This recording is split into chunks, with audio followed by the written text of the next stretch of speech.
Today is Good Friday, Biyernes Santo. I'm just wondering why this day is called Good Friday. What makes it good? Where in fact, our readings speaks about the details of the suffering of our Messiah. Can you say it good? Where he was tortured, he was put to shame, he was crucified.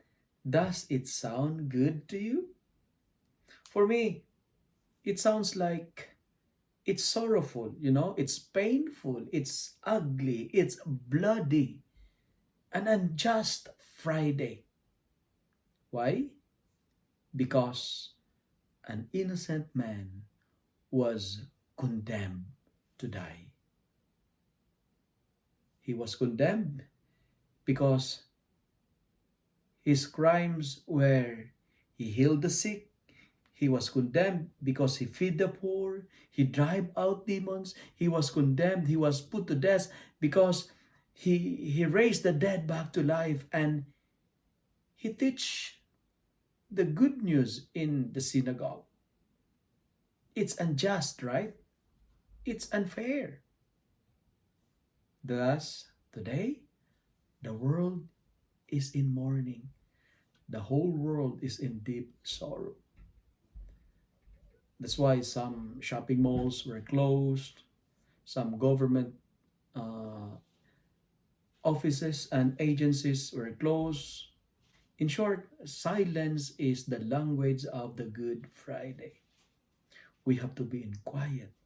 We have to be in silence because it is in quietness that we realize that we are the reason why this innocent man was condemned to die. Why this innocent man, Jesus, was crucified. We have to maintain the atmosphere of silence because it is in silence that we experience the mercy of God.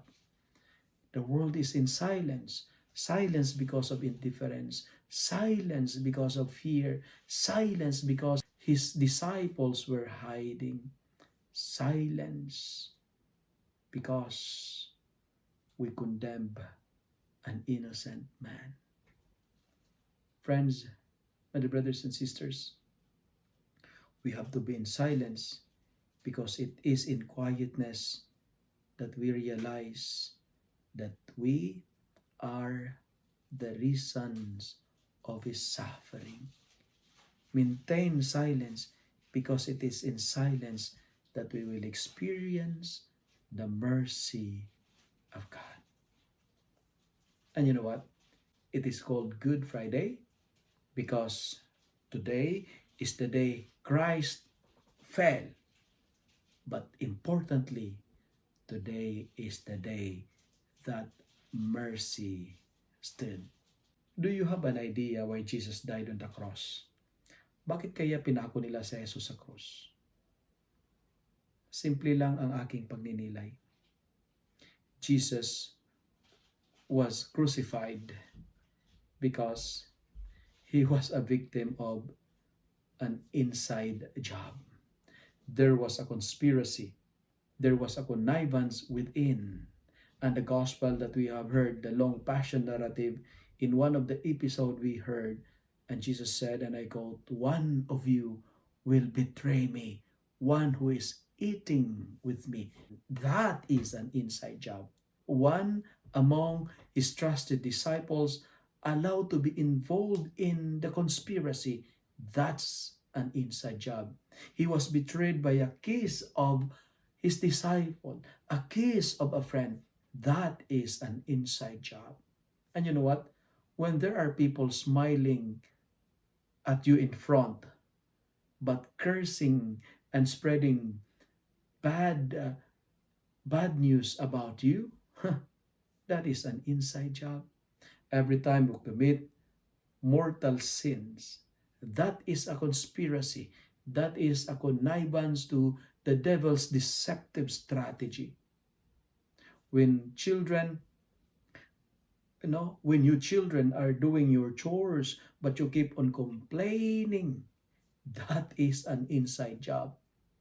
If you are in a relationship, but you have having an illicit affairs with someone, that is an inside job.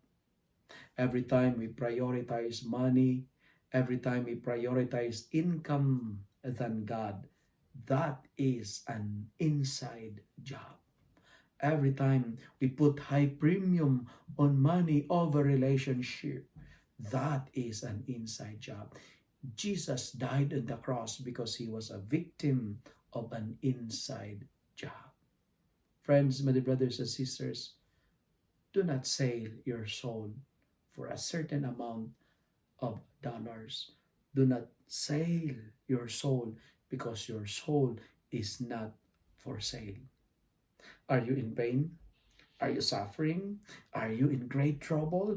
Do you feel cheated? Are you betrayed? Are you in agony? Are you in sorrow? Are you not in good terms with someone? Are you frustrated? Hey, it's only Friday, and it is called Good Friday because Sunday is coming. It is called Good Friday because today is the day that mercy stood. Today is the day that mercy triumphed over the power of conspiracy and connivance. Let us maintain the moment of silence because silence is the language of God. As what the song, in one of the line of the song says, you say it best when you say nothing at all. Amen.